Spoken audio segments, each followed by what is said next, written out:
2 spoon போதும். Lion date syrup, இதுல iron, fibre, vitamins, நோய் எதிர்ப்பு சக்தி அதிகமா இருக்கு. Lion date syrup.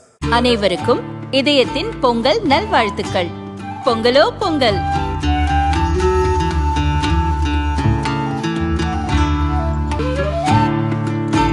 அனைவருக்கும் இதயம் மந்த்ராவின் பொங்கல் தின நல்வாழ்த்துக்கள்.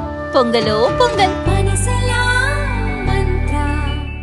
மேற்கு வங்கத்தில் நிலக்கரி ஊழல் தொடர்பான பண மோசடி வழக்கு தொடர்பாக கொல்கத்தாவில் உள்ள ஐபேக் நிறுவனம் மற்றும் அதன் தலைவர் பிரதீப் ஜெயின் வீட்டில் அமலாக்கத்துறை கடந்த 8ஆம் தேதி சோதனையிட்டது. ஐபேக் நிறுவனம் ஆளும் திரிணாமுல் காங்கிரசுக்கு தேர்தல் வியூகம் வகுத்து வருகிறது. அதன் தலைவர் பிரதீப் அக்கட்சியின் தகவல் தொழில்நுட்ப பிரிவின் தலைவர். ரெய்ட் நடந்தபோது முதல்வர் மம்தா, போலீஸ் அதிகாரிகள் புடைசூழ பிரதீப் ஜெயின் வீட்டுக்கு சென்று அங்கிருந்த சில ஆவணங்களை எடுத்து சென்றிருக்கிறார். சோதனையின் போது மேற்கு வங்க அரசு குறுக்கிட்டதை எதிர்த்து அமலாக்கத்துறை சுப்ரீம் கோர்ட்டில் வழக்கு தொடர்ந்தது.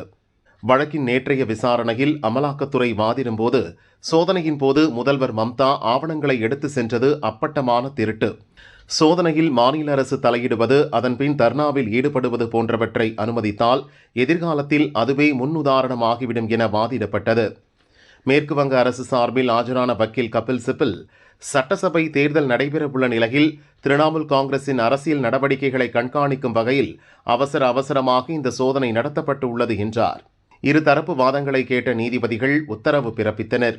அதில் எந்த கட்சியின் தேர்தல் பணியிலும் தலையிட மத்திய விசாரணை அமைப்புகளுக்கு அதிகாரமில்லை. அதே சமயம் மத்திய அமைப்புகள் குற்றத்தை விசாரிக்க நேர்மையுடன் செயல்படும் போது மாநில போலீஸோ கட்சிகளோ தடுக்கும் பட்சத்தில் அது நியாயமா என்ற கேள்வி எழுகிறது. அமலாக்கத்துறை சோதனையில் மாநில அரசு தலையிட்டது மிகவும் கடுமையான செயல்.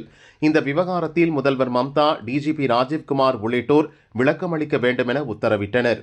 ஐபேக் நிறுவனம் பிரதீப் ஜெயின் வீட்டில் நடந்த அமலாக்கத்துறை சோதனைக்கு எதிராக மேற்கு வங்க போலீசார் பதிவு செய்த எஃப்ஐஆருக்கு தடை விதித்த நீதிபதிகள் வழக்கை அடுத்த மாதம் 3ஆம் தேதிக்கு ஒத்திவைத்தனர்.